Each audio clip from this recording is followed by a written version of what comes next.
శ్రీమద్ భాగవతము చతుర్థ స్కందంలో ప్రాచీన బర్హి నారదుని మాటలు విని, నీ పలుకులు చక్కగా తెలిసిన వారికి మాత్రం బోధపడతాయి, తెలియని స్థితిలో కర్మల యందు వ్యామోహం చెంది ఉన్న నా బోటి వారికి దర్శనం ఇవ్వడం ఎలాగా, ఇందులో సంకేతాలు ఏముంటాయో వివరించమంటే,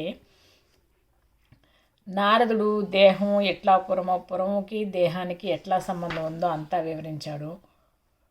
ఇంకా నరదేహం, ఈ జీవుని నరదేహం నుండి భార్య పిల్లలు మొదలగు సంబంధాలను ఏర్పరచుకునే విధానం అంతా ప్రకృతి వల్ల కలుగుతోంది. నరుని దేహం నుండి వెలువడే త్రిగుణాత్మక ప్రకృతియే వికృతులుగా కల్పించుకొనబడతాయి. ప్రకృతి వికృతి అంటే ఎట్టిది? చెట్టు కొయ్య వంటిది ప్రకృతి. దానితో మనము కల్పించుకున్న కుర్చీలు బల్లలు వంటివి వికృతులు. అయినను వానికి వేరుగా పేర్లు పెట్టుకొని ఇది నాది ఇది నీదు అనే సంబంధాలు ఏర్పరచుకుంటాం. చెట్టు దగ్గర ఉన్నప్పుడు మనం ఏమనుకోము, కుర్చీలు చేసుకున్నాక ఎవరిళ్ళలో కుర్చీలు వాళ్ళవి నీది అనుకుంటాం. అవి ప్రకృతి వికృతి వంటి. మట్టి ప్రకృతి, కుండలు కూజాలు వికృతి. త్రిగుణాత్మక ప్రకృతియే వికృతిగా కల్పించుకొనబడుతుంది. బంగారం ప్రకృతి, నగలు వికృతి. వాటికి మనం కల్పించుకున్న పేర్లు కూడా వేరువేరుగా ఉంటాయి. గోధుమలు, రొట్టెలు, ఇలా ప్రకృతి సహజమైనది, వికృతి మనం కల్పించుకునేవి. అలాగే సృష్టిలో ప్రకృతి సహజమైనది చుట్టరికాలు మొదలగునవి వికృతులు మనం కల్పించుకున్నాము. నీరు వివిధ పాత్రలలో వివిధ ద్రవ్యాల సాంగత్యంతో నీరు కాఫీ, టీ, చారు, పులుసు, పానీయాలు మొదలగు రూపాంతరాలుగా పొంది వేర్వేరు పదార్థాలుగా చలామణి అవుతుంది. అలాగే ఒకే ప్రకృతి జీవుల మనస్సులలో వికృతులుగా కల్పించబడి చుట్టరికాలు, ఆస్తిపాస్తులు వివిధ సన్నివేశాలుగా అంగీకరించబడి మనకి సుఖదుఖాలు కలిగిస్తూ ఉన్నాయి. ఆయా వికృతి గుణాలతో ముడిపెట్టుకున్న మనస్సు సంసారబద్ధయ్యి చిక్కులలో పడుతుంది. ఆ చిక్కులు విడదీసుకొనడానికై ప్రయత్నించడం, శ్రమపడడం. ఆ చిక్కులను విడదీసుకొనుటకై ప్రయత్నిస్తూ శ్రమపడము, దుఃఖపడడం చేస్తాము. వానిలో నుండి వానిపై నుండి చూచుచున్నవాడు పట్టుబడడు. వానిలోనే ఉంటాడు, వానిపై నుండి చూచుచున్నవాడు మాత్రం పట్టుబడ్డాడు. ఒక్కొక్కప్పుడు తెలిసిన తర్వాత కూడా బలవంతంగా మళ్ళా పట్టుబడుతుంటాడు.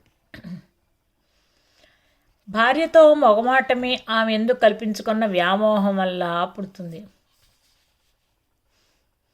అప్పటి నుండి తనకి ఇష్టం ఉన్నా లేకున్నా ఆమె చెప్పినట్లు చేయక తప్పదని నమ్ముతాడు. అట్టి అనుభవాలనే నేను పురంజనుని జీవిత కథగా చెప్పాను.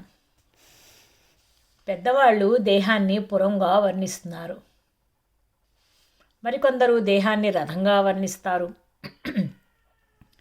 ఈ వర్ణనము వేద ఋషుల రచన యందు కనిపిస్తుంది. ఇవి సత్యమును ఉపదేశించుటకు సులువు నేర్పే వాక్యాలు. వాటిని ఇతిహాసములు అంటారు.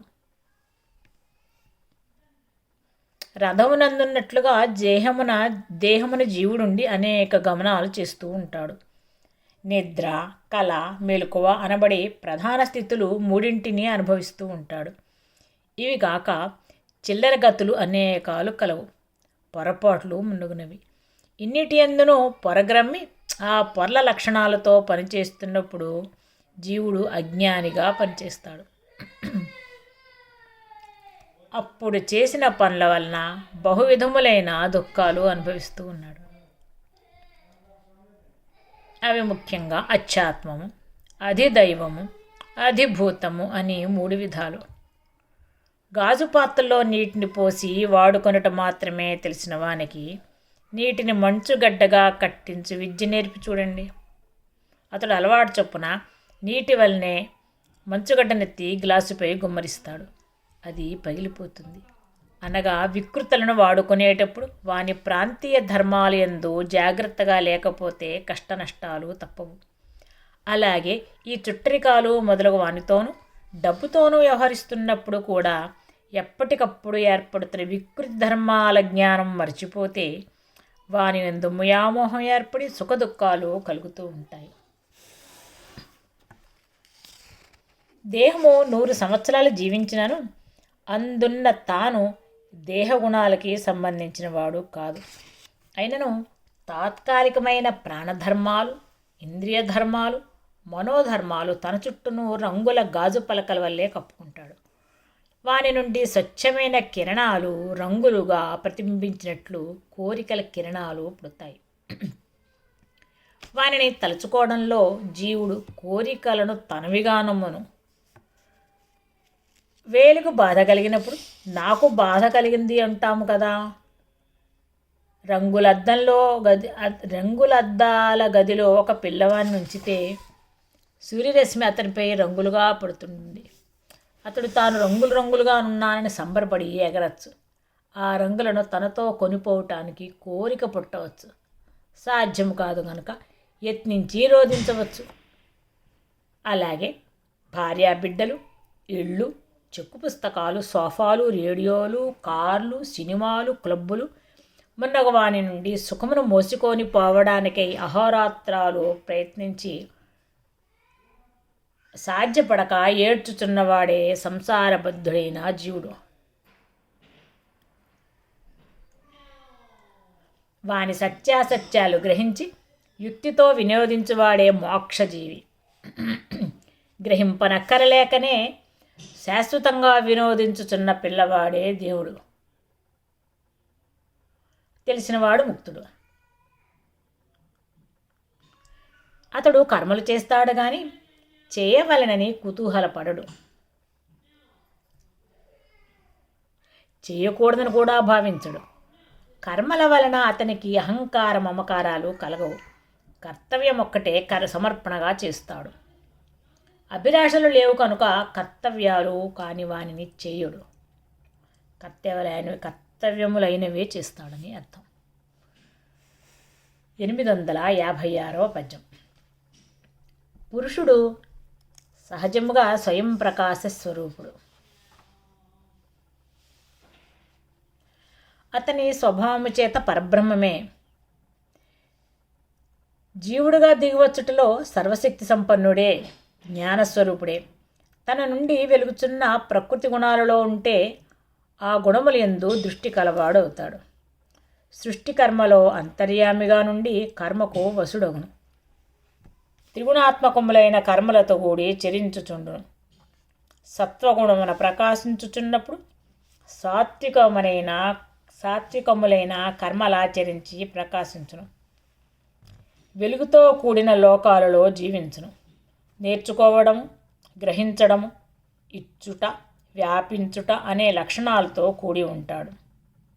వెలుగుతో కూడను. ఇవి సమ్మతించుట, సమాధానపరచుట, పరిష్కరించుట, సహాయపడుట, భూతదయ, శుచిత్వము అనే లక్షణాలుగా వ్యక్తమవుతాయి.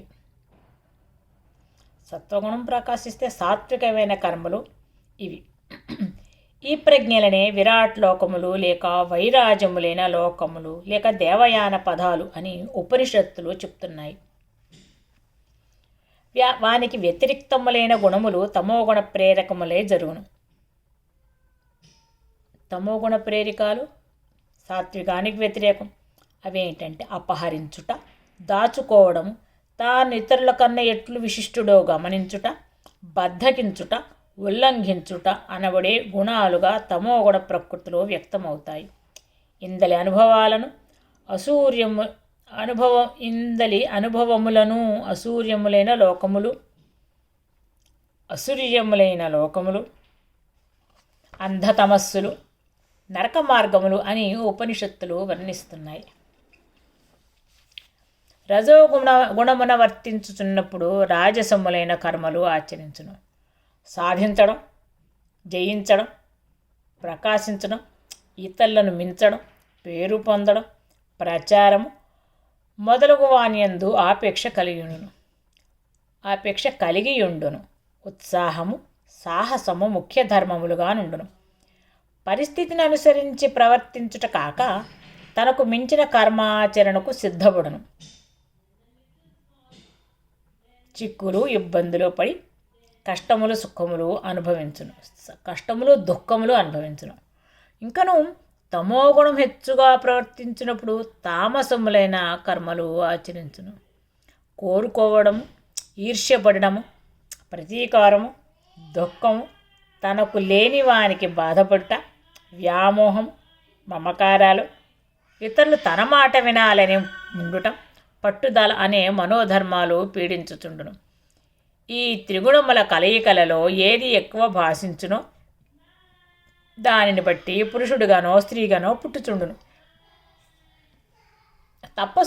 తమస్సు హెచ్చుగా ఉంటే ద్రవ్యాల అచేతములైన పదార్థములుగా భాషించును. తమస్సు హెచ్చుగా ఉంటే ద్రవ్యములు అచేతములైన పదార్థాలుగా భాషిస్తాయి. సత్వగుణం ప్రాధాన్యత వహించినప్పుడు దేవతా లక్షణ సంపత్తితో జీవించును.